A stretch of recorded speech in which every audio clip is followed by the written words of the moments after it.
Nasa 5th segment, July 8, 2024, Real Talk 101, Episode 9. Kukuha tayo dito ng isang baraha and then check natin kung ano yung maipapayo niya sa atin ngayon. Please do follow, like, and share lahat ng videos ko. And then, lahat ng videos din na posted ko doon sa YouTube. Please invite your friends to subscribe sa YouTube channel ko. You can repost. Kasi, meron na tayong drill dito. Kung sino yung pinakamaraming likes sa videos ko, repost and share sa videos ko. Mapa Facebook, YouTube, at saka dito sa TikTok.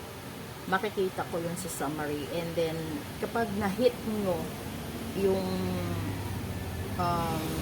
mga maraming likes, maraming repost, maraming shares, magkakaroon kayo ng mga free reading. I-message ko po kayo right away. Doon mismo sa comment section. So, please help me and share, repost, all the videos here sa TikTok, sa Facebook, at saka sa YouTube. And then, I will message you kung anong klaseng reading ang nakuha mong freebie. Okay? Yun. Fair na yun. And then, please subscribe sa YouTube ko. New subscribers right there will have their chance to get a free ritual. Sa pinakamarami na share, na repost, na like, pwede akong magbigay ng free cleansing sa mga suki ko at sa mga new followers ko. Please do invite your friends if they want to have that promo as well. Thank you, and we will just get one right here. Here we go. And that is endurance, okay? Whatever you seek, your tenacity and faith will be paying off. Know that no matter the temporary outer conditions, you will manifest your desires in divine timing and in the form that is best for you. Diba?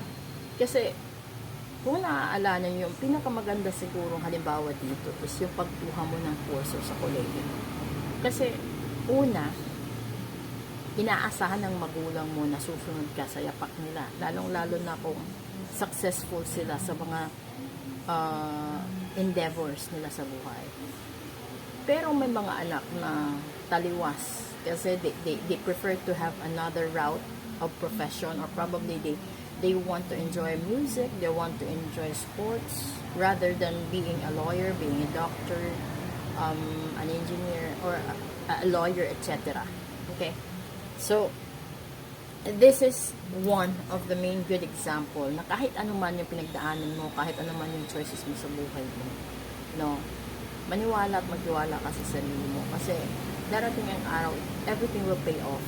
Basta alam mo na totoo ka, malinis ka, pure ang intention mo. Kasi never magiging successful ang isang tao kung galing sa kasamaan. Ang pinanggalingan ng pera niya, pinanggalingan ng kasikatan niya. Diba? Kung sumikat ka dahil you turn down a lot of people, it will never stay longer.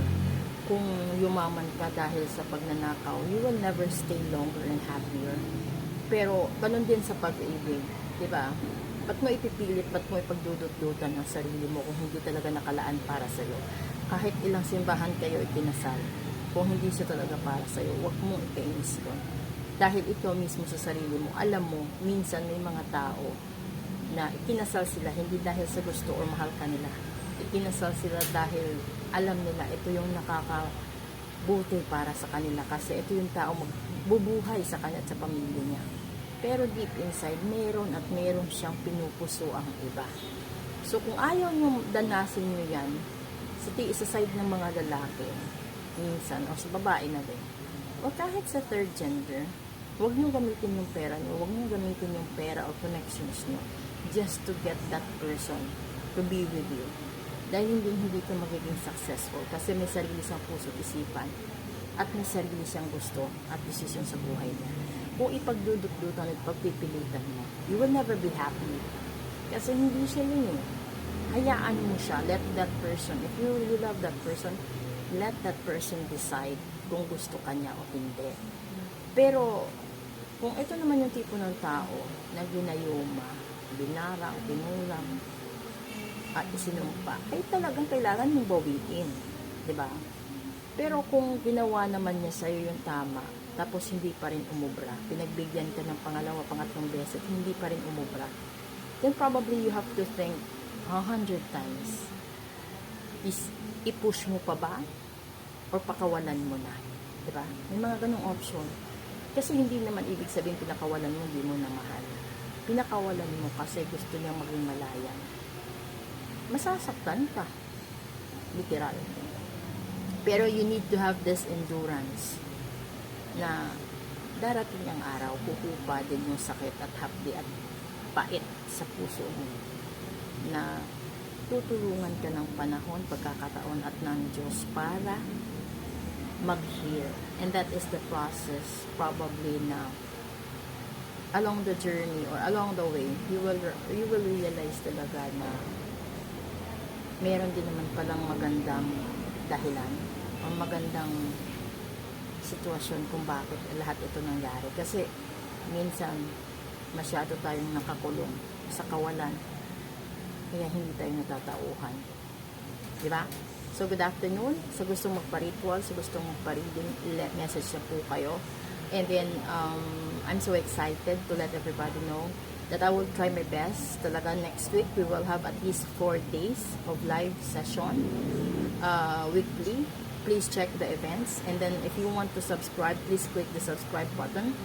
At uulitin ko kung sino man yung pinakamaraming likes, pinakamaraming repost ng mga videos ko at sa mga new subscribers ko sa YouTube, sa Facebook at saka sa dito sa TikTok, magkakaroon kayo ng mga specific rewards and I will message you right away doon mismo sa comment section. Okay? So, new followers, invites, shares, reposts, subscribers doon, let me know. Ganun din sa Facebook. Do it as many as you can and then I will message you. And then kung gusto nyo talaga ng ritual, diba? The free ritual, I'll be giving out 3 free cleansing for this month of July. So if you need some cleansing, padamihan kayo ng shares within this week. And then i-announce ko by Saturday kung sino yung winner ng free cleansing na tatlo. Tatlo dito sa TikTok, tatlo sa Facebook, tatlo din sa YouTube. Okay? So, bali 9 na tao ang mananalo ng free cleansing. And I just want to let you know, hindi mura ang cleansing. Kaya, yung pag-share, pag-like, pag-subscribe na lang, pag-repost ang gawin nyo. Thank you so much.